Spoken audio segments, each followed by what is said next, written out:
years. I forget how old Abraham is. Terah's life, Abraham's father, was 205 years. He died at Haran.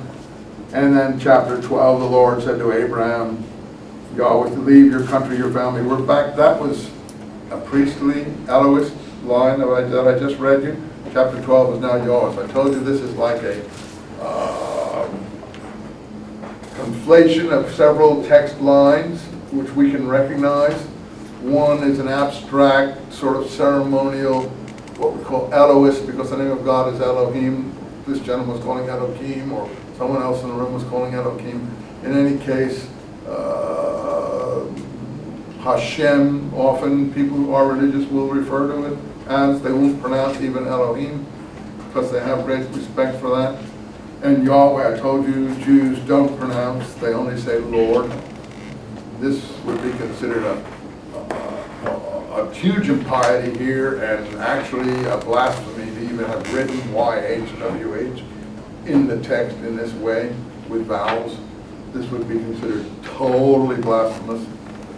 Of course, we're beyond that, so, blasphemy is blasphemy. It's too bad we're 2,000, 3,000 years later, we can't worry so much about this. So now we're getting into Abraham's story. So when we get into Abraham's story, we're into the Hebrews. So the Shemites come down to the Hebrews. Then the Hebrews will have Ishmael, Esau, others who are part of their line, genealogical line. Remember, who's Esau? Jacob's brother. Does the Bible follow Esau's descendants? It just gives them. But does it follow them in stories? No. It's not interested in Esau's descendants particularly. It lists them. But it's not going to tell you any stories about it. I don't know any stories about Esau's descendants. You? Yeah. Which one? Tell me. It says that he's the father of Rome. Not in the Bible. That's the Talmud. Oh, that's not the same. No, not. No, that's not. No, that's an oral tradition of, it's like saying, I read Dante, and now I'm going to comment on Dante 1,000 years later, and my commentary on Dante is the same as Dante. No, it isn't the same as Dante. That's one of the problems. You have to, if you're in a university, in a religious environment it is, but in a university it isn't. It's the same as saying, I don't want to get into the Christian side of things either. There'll be claims on the Christian side. This is a rabbinic claim that you have. It's nothing wrong with it.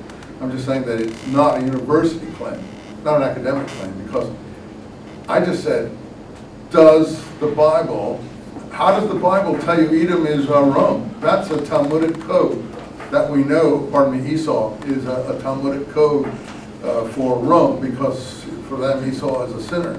And Rome was a great sinner, and they had to have code to protect themselves from retribution. But that's not here written in the Bible. That's not in Genesis anywhere. You can go and look as deep as you want, but you won't find that anywhere in Genesis that Esau is Rome. Esau is Edom, the Edomites, the Edomians, the Herodian family, as we'll later find out, and others when we do this, but not Rome. I don't mean to be cruel. What I'm trying to say is that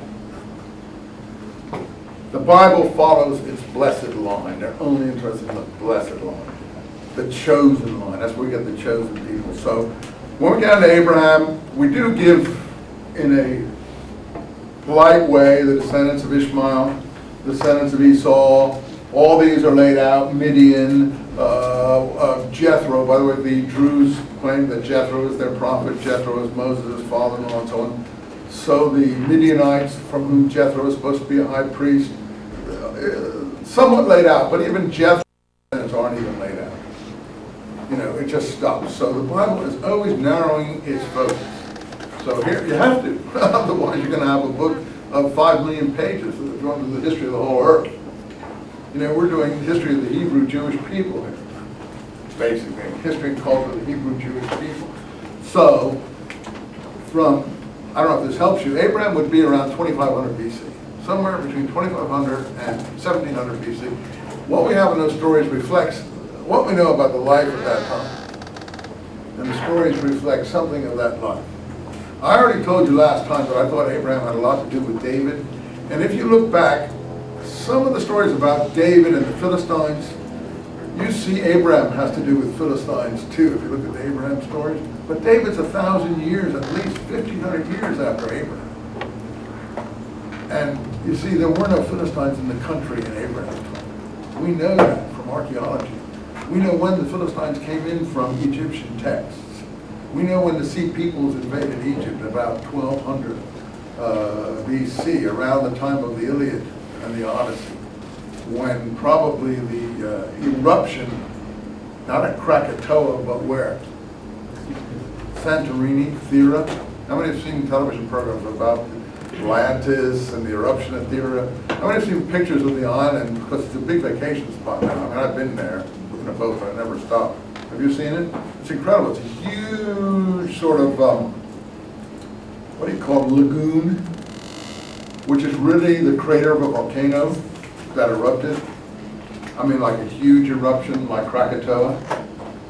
I mean, Polynesia's a bit like that too. I've been to Bora Bora and places like that, and you see that those are really another crater of there's a lagoon of islands there. That the center was, you know, a huge eruption, and there's several places like that. I can't offhand remember some other ones like that. Huh? Well, if you think of one, tell me. But Santorini is obviously what kind of name? Christian name, because it's Saint. It's Saint. I don't know what Torini, who Torini is, but anyway, it was called Thera.